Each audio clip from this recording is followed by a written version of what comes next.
მოგესალმებით ანა, მევესალმებით ჩვენს მაყურებელს, მადლობა ამ შესაძლებლობისათვის თავისუფლებას ინდისის პატიმრებს. არავითარი ინფორმაცია არ აქვს დამატებით იმის შესახებ, თუ პროკურატურამ რა პროცედურები დაიწყო, ჩვენს საინფორმაციო საშუალებებით ვიცით, რომ გამოძიება დაიწყო მამუკა ხაზარაძის წინააღმდეგ და არ ვიცი, ახლა ამასაც გადააგზავნიან ალბათ.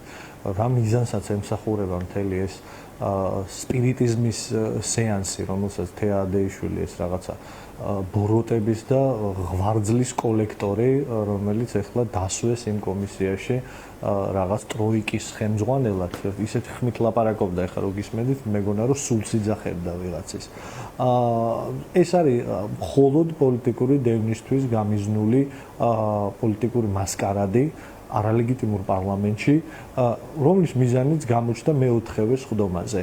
ანა, მე შეგახსენებთ, რაზეა ლაპარაკი. ლაპარაკი არის კომისიაზე, რომელმაც ვითომ უნდა გამოიძიოს ნაციონალური მოძრაობის დროს მომხდარი პოლიტიკური კორუფციული თუ ძალადობრივი გადაცდომები, რომლებიც ცალსახად იყო ამ დროში და ამის არაღიარება ეს არის საკუთარი ისტორიის არცოდნა, ან უბრალოდ სტრაუსის სინდრომით დაავადებულობა. იყო ეს გადაცდომები, ვინმეს თუ უნდა რომ ამაზე ელაპარაკოს, არ იყო ცალსახად, იყო 7 ნოემბერი იყო, 26 მაისის მოვლენები იყო, ციხის ბუნტი იყო, ციხეში სისტემური წამების ფაქტები იყო. ბევრი გადაცდომა იყო მაშინ და ამ გადაცდომებზე ლაპარაკი შეიძლება ყოფილიყო სწორი მაგალითად 2013-14 წლებში, როდესაც ასეთ პოლიტიკურ გადაცდომებისთვის და ასეთ პოლიტიკური დარღვევებისთვის და რაღაც შემთხვევაში დანაშაულებისთვის პასუხი უნდა გაცემულიყო. კარგი, გავიაროთ ეს ფაქტი, რომ ამის მერე 10 წელი გავიდა, ამათ რო კითხო სასამართლო რეფორმა ჩაატარეს და პროკურატურა თავისუფალი აქვს,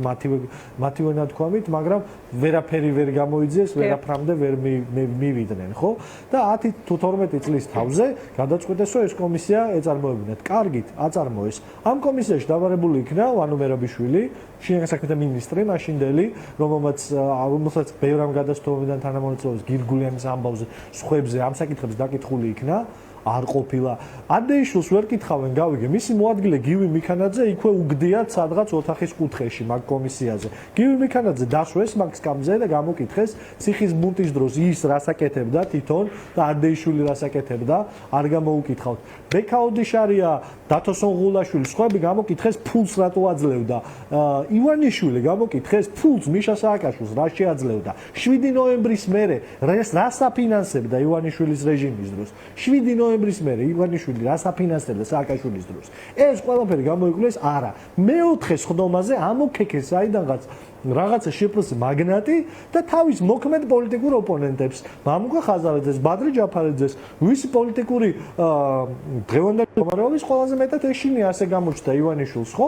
ამ ადამიანების, რომელსაც არც ერთი წამი არც ერთი წუთი არ ქონია არავითარი კავშირი, არც ერთ საჯაროან პოლიტიკურ თანამდებობაზე, არც ერთ ჩინოვნიკურ პოზიციაზე იმ 9 წლის მანძილზე და არც მას შემდეგ. სხვათა შორის, ამ ადამიანებზე პოლიტიკური დევნისთვის გამოიწეს ვიზი აღძრეს პირველ საქმეებში. თქვენ ამ საკითხს ბადრი ჯაფარაძეს და მამუკა ხაზარაძეს. თქვენ ამ საკითხს უყურებთ როგორც არჩევნების ჭრილში განხილულ საკითხს და პროცესს მთლიანად, იმიტომ რომ გარკვეული წარმოდგენა ამ პროცესზე არის ესეთი, რომ ოცნება რაღაც ოცნებას ისეთი პროცესი აქვს წამოწყებული, რომელიც სხვათა შორის ჯერ კიდევ 29 აპრილს დაანონსა ივანიშვილმა, როდესაც თქვა ესეთი ფრაზა, რომ არჩევნების შემდეგ ნაციონალური მოძრაობა მკაცრად აგებს პასუხს, მაგრამ მათ შორის ხაზარაძის და ჯაფარიძის აი პირველივე სხდომებზე დაბარებით და ამ პროცესში რაღაც მონაწილეობის მცდელობით არის თუ არა ეს რაღაც საერთო ქვაბისში მოხარშვა, ხო? მათ შორის თქვენი პოლიტიკური ჯგუფის ლიდერების, ანუ ამ პროცესის ჩვენებაა მთავარი, როგორ ფიქრობთ, მათი მხრიდან და რა უნდა იყოს ამაზე სწორი პასუხები, ისევ არჩევნებს ვახსენებ, ეს მნიშვნელოვანია, თქვენ როგორ ფიქრობთ, აი სწორი რეაგირება აი ამ პროცესში, იმიტომ რომ შეიძლება ამ პროცესის ჩვენებით და შესაბამისი გზავნილების გაშვებით ქართული ოცნება რაღაცნაირად მიუთითებდეს იმაზე, რომ ეს საარჩევნო პროცესს გარკვეული პერიოდის შემდეგ თუნდაც რომელიც იქნება, იმ პროცესს დაეხმარება. მათ შორის და უკვე რაღაც გარკვეულ გზავნილებს უშვებს ისეც, რომელიც მათი მხარდამჭერების რაღაც ვალიდურობას შეუწყობს ხელს, ხომ? აი თქვენ ამ თვალსაზრისითაც თუ უყურებთ ამ პროცესს და ხდება თუ არა სწორად ამ სურათის შეფასება? არა, არ უყურებ მაგ თვალსაზრისით, მე მარტივად გეტყვით ის ჩვეულებრივი, ძალიან მარტივი და ბევრჯერ ნაცადი მათ შორის პირველ რიგში ჩვენ ჩრდილოეთ მეზობელთან რუსეთში, პუტინის რუსეთში ნაცადი მეთოდით ის ამყარებს ამ ქვეყანაში ავტოკრატიულ რეჟიმს. ავტოკრატიულ რეჟიმს სჭირდება შეზღუდოს სამოქალაქო საზოგადოება და მოკლას, შეზღუდოს მედია საშუალებები და მხოლოდ მის კონტროლირებადი პროპაგანდული მესიჯი გაუშვას და მას სჭირდება რომ რეალური ცვლილების, რეალური პოლიტიკური შესაძლებლობების მქონე პოლიტიკური ოპონენტებზე დაიწყოს დევნა. ეს არის ავტოკრატიის ანაბანა. თუ გინდა რომ დაამყარო რაღაცა პროვინციული დიქტატორა თუ დამშნობა ავტოკრატიული რეჟიმი, სადაც ადამიანის თავისუფლებებს, ადამიანის ღირსებას, ადამიანის უფლებებს ზოგადად პატივს აღწევენ და სადაც ყველაფერი მორგებულია იმაზე, რაც თქოს ერთი ადამიანი, მაშინ იქცევი ესე. აქ ლაპარაკი არის მხოლოდ ამაზე. აქ არის ლაპარაკი პარანოიალურ ისტერიაზე. ხო, პარანოიალური ისტერიის მეთოდით მიდის ივანიშვილი, როცა განუზომელ ესკალაციას აკეთებს პროცესის. მას მამუკა ხაზა შეხედეთ, თუ შენ ებრძვინაც კიდევ ერთხელ ვიტყვი, ხო, რაღაც ნაციონალური მოძრაობის პერიოდს ამ კომისიით გინდა იქ დაარტყა ბადრით და მამუკა აქ რა შუაშია, ხო?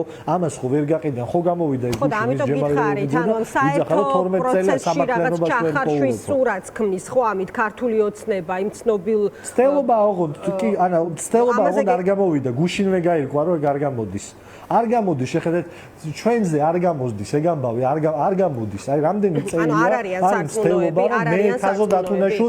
მეძახო, რა თქმა უნდა, არ არიან სარწმუნოები. მე თაზო დათუნაშვილს მეძახი ნაც, საბაბუაძეს ეძახი ნაც, ირაკლი კუპრაძეს ეძახი ნაც, მამუკა ხაზარაძეს ეძახი ნაც, ბადრი ჯაფარიძეს და არ გამოდის ეს, არ იყიდება ეს. რა ნაცი? სტუდენტი ვიყავი პარიზში, იმ დროს როცა ნაციონალური მოძრაობის წევრი მინისტრის მოადგილე იყო გივი მიქანაძე თქო.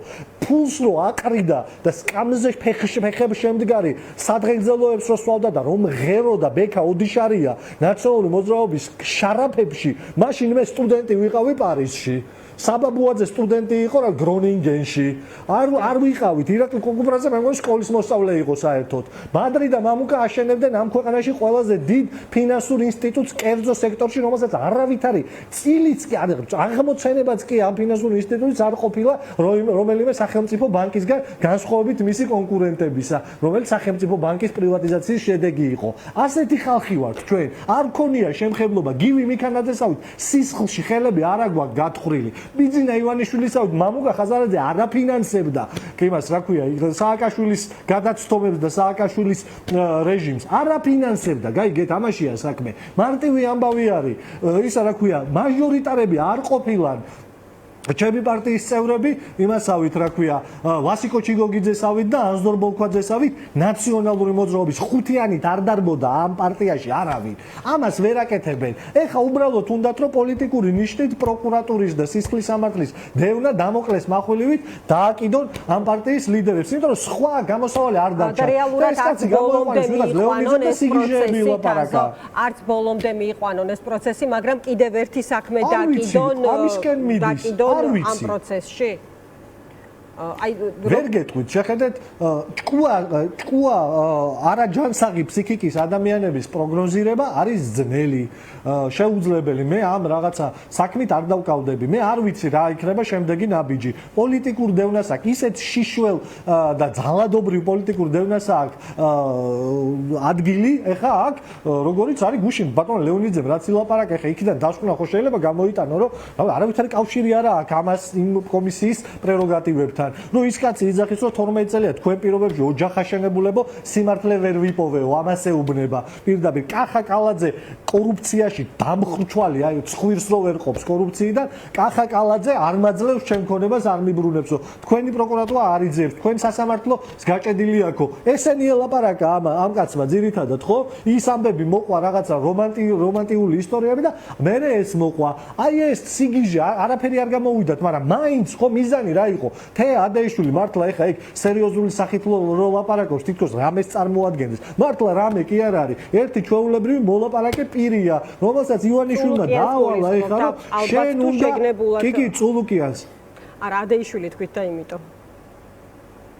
ой, ბოდიში ხშირად მეშლება ხოლმე ესეთი პირსისხლიანი ხალხი ერთმანეთში მაპატიეთ. წულუკიანს გულისხმობ, ერთი კასტის ხალხი არიან. სულით ჩეკისტი პროკურორები, აი, წულუკიანიც ეგეთი ადამიანი არის. წულუკიანს დაავალა, დაურეკა და უთხრა, რომ აქ მინდა პროკურატურაში საქმის გადაგზავნა და საერთოდ არ აინტერესებთ ეხა იმ არარაობებს პროკურატურაში რაც გადააგზავნიან. იმ კომისიაში ხალხი ზის ქაუტონო ანა, იმ კომისიაში ხალხი ზის, რომელიც ნაციონალური მოძრაობის განუყოფელი ნაწილი იყო. დამავიწყდა იმ ჩამოღვენთილ სანთელს რო გავსით, მოხუცი კაცი რო უზით, იმის სახელი. სააკაშვილის ელჩი იყო სომხეთში ის კაცი. რაღაც მახსოვს რა ქვია საერთოდ. ერთ-ერთი არის მაგ კომისიის წევრი. სააკაშვილის ელჩი იყო. ერევანში 8 აგვისტოს ომის მერე, ყველა უბედურების მერე იქ წავიდა ელჩად. გაიგეთ, ასეთ ხალხს ველაპარაკებით ჩვენ. იქ ილია ინჯია არის რუსეთის ნომრიანი აგენტი. რუსეთის FSB-ს აგენტია. საქართველოს შესვა რუსულ ინტერნეტზე. ის კაცი სვავს კითხვებს. ფრიდონ ინჯიას შვილია თან კორუფციის, რა ვიცი, კორუფციის კორიფესი. ეს ხალხი სვავს კითხვებს და ამათ რამე აზრს კი არ ეკითხება არავინ. უბრალოდ დავალება აქვთ, რომ რადაც არ უნდა დაუჯდეთ, მამუკას და ბადრის საქმე უნდა გაეგზავნათ პროკურატურაში. ეს არის პოლიტიკური დევნა და პოლიტიკური დევნის არ გვეშინია. პოლიტიკურ დევნაში ვართ ისედაც. ეს ქვეყანაა პოლიტიკურ დევნაში. 50 ახალგაზრდა ბიჭი ციხეში ზის ეხა აბსურდისთვის, არარსებული ამბებისთვის. კი არ გვიკვირს რამე 10 და 15 ჯარიმები გვაქვს დაკისრებული ზოგ-ზოგი ერთებს იმისთვის რომ რუსთაველზე შეიძლება იმ დღეს არ ყოფილიყავთ ან ტროტუარზე ვიდექით ან ქუჩის გაკეთებას გვაბრალებენ. ამ ვითარებაში ვართ. მზია ამაღლობელი ლოყაზე ხელის მოთათუნებისთვის ჟურნალისტი ციხეში ზის და რა ვიცი Human Rights Watch-ი იძახის რომ დემოკრატია აღარ ხართო. მეტი რა უნდა მოხდეს ახლა ამ ქვეყანაში, ხო? არაფერი. ამის ნაწილია ეს ყველაფერი დიდი პოლიტიკური რეპრესიის. რატომ დელიან ბადრი და მამუკას? რამე ნაცების ამბების გამოძიება კი არ უნდა ამ კომისიას. თავარი პოლიტიკური ოპონენტების განადგურება უნდა და ბადრის და მამუკას აღმოჩნდა რომ თვლის თავარ პოლიტიკურ ოპონენტებად, ლელოს თვლის თავარ პოლიტიკურ მოწინააღმდეგედ. ამიტომ ჩვენ გვირტყავს, ჩვენ გვაქცევს პოლიტიკურ რეპრესიებში. რამე გასაკვირი კი არა, ქვეყანაში სადაც ჟურნალისტები, აქტივისტები, იუმორისტები, მხატვრები, მწერლები, პიანისტები და მსახიობები ზიან ციხეში, რა თქმა უნდა პოლიტიკოსების გაშავებაც უნდა და პოლიტიკოსებზეც უნდა სისხლის სამართლებრივი დევნა და შეიძლება ციხეც უნდადეს. მაგრამ ჩვენი საქმე ახლა ქართული საზოგადოების საქმეა. თუ ამას როგორც არასდროს არ შევეგუებივართ ასეთ ვითარებებს, ეხაც არ შევეგუოთ ასეთ ვითარებას. როგორც 31 მარტს რეფერენდუმი ჩავატარეთ და დემოკრატიული გზით გამოვედით საბჭოთა კავშირიდან, იმიტომ რომ ეს დიადიერია.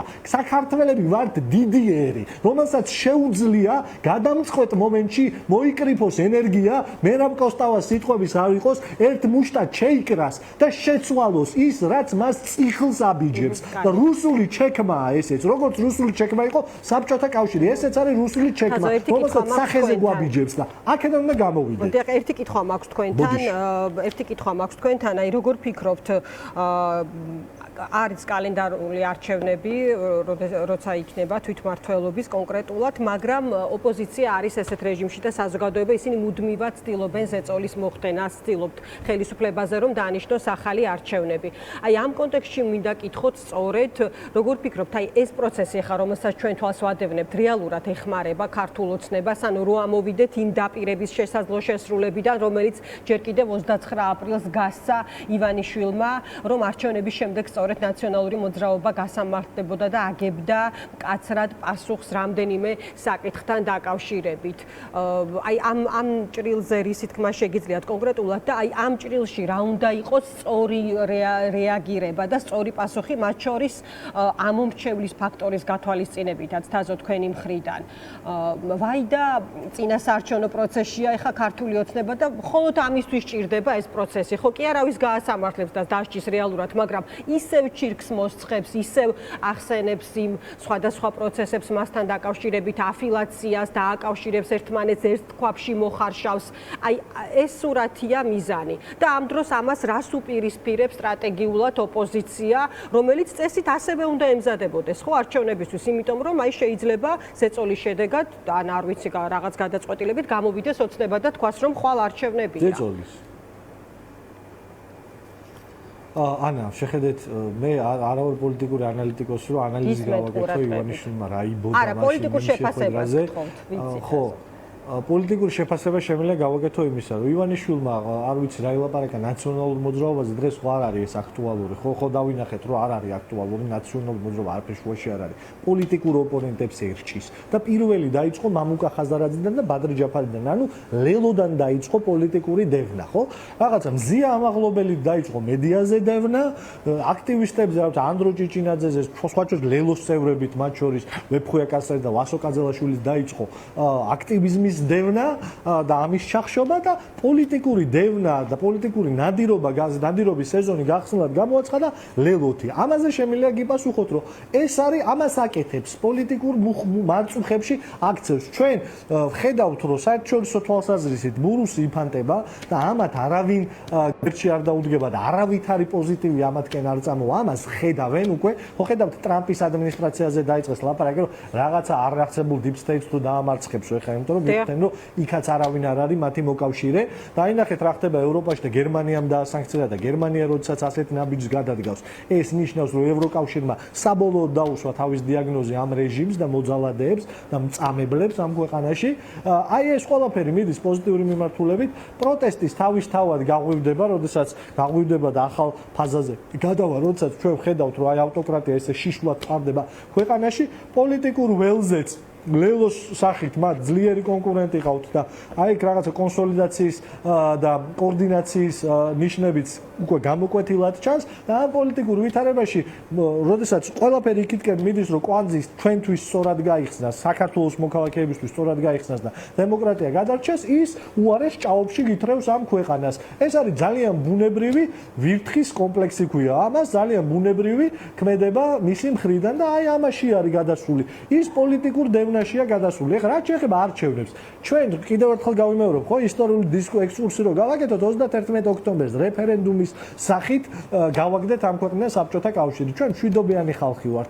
ლელოში ჩვენ პოლიტიკური კრიზისების გადაჭრას მხოლოდ მშვიდობიანად უყურებთ და პოლიტიკურად უყურებთ. ამიტომ არის ახალი არჩევნები საჭირო და ამ არჩევნებში მონაწილეობის მიღება. დამიჯერეთ, რომ ქართულმა უცნებამაც იცის ლელოს და ძლიერი საქართველოს ძალა, როგორც ფაქტები ლაპარაკობს რაღაც სადღეგრძელოებს ხო არ ვიძახი, ხო? პირველი დევნის საგანი ხაზარაძე და ჯაფარიძე არიან. ანუ ფაქტები ამბობს, რომ ჩვენ ელექტორალურად მყარი საყრდენები გვექნება ამ ახალ არჩევნებში.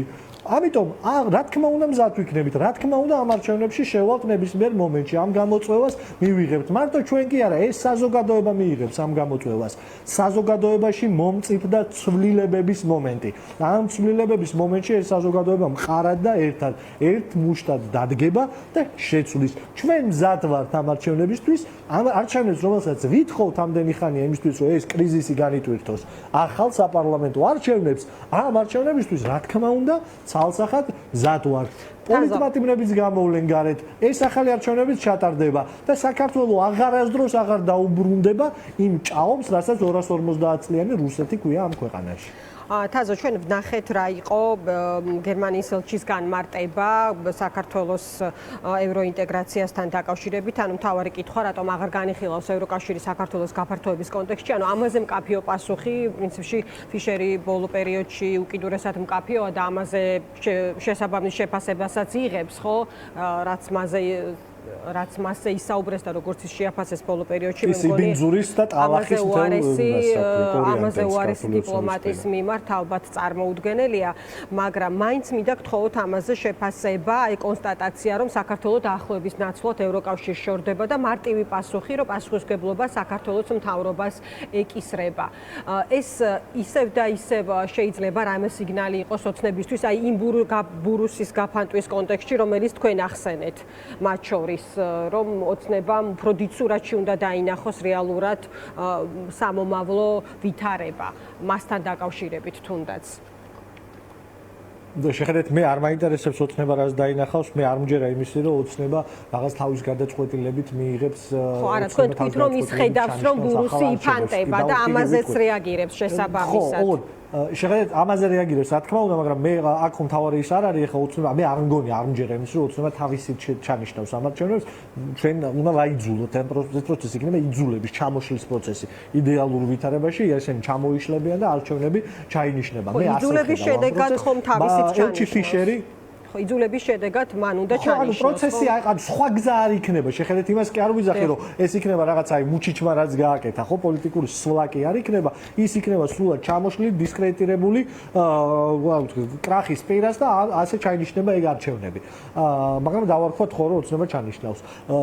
ელჩი ფიშერი აქ არ მიმართავს ოცნებას, ელჩი ფიშერი ჩემი აზრით მიმართავს ქართულ საზოგადოებას და ქართულ საზოგადოებას ეუბნება, რომ ევროპაზე ზედმეტია ლაპარაკი, იმიტომ რაც მთელი აი თქვენი ეთერის განმავლობაში ვილაპარაკე, ქვეყანა რომელიც მიექანება კლასიკური ავტოკრატიისკენ, რომელსაც ყველა მარწუხი, რომელიც ავტოკრატიას ახასიათებს, მოჭერილია უკვე, ყველა ეს მარწუხი. მოჭერილია ეს ქვეყანა, რა თქმა უნდა, არავითარ კავშირში არ არის და ვერაფრით ვერ დაუახლოვდება ვერც ერთ კონტექსტში ევროპას. ივანიშვილს ხო ასეთი პროვინციული ხედვა აქვს საერთაშორისო პოლიტიკის. მას უნდოდა რომ აი ისეთი როგორიც ის არის რაღაცა ოლიგარქი, კლეპტოკრატი, უნდა მიეღო დასავლეთს და საქართველოს ყოფილიყო რაღაცა ისა რა, პანამის რესპუბლიკასავით მიმული აი რაღაცა ისა რა ქვია, სამხრეთ ამერიკული ქვეყანა, რომელსაც დასავლეთ ჩათვლიდა რომ რაღაცა ინტერესების სფეროა და იქ ივანიშვილისნაირი კაცი უნდა აიტანოს და ესე არ არის. ეს მას გონია ესე და რუსულად ნათარგმნ ამერიკულ ფილმებში იყო ეს ესე 90-იანებში და ესე არ არის.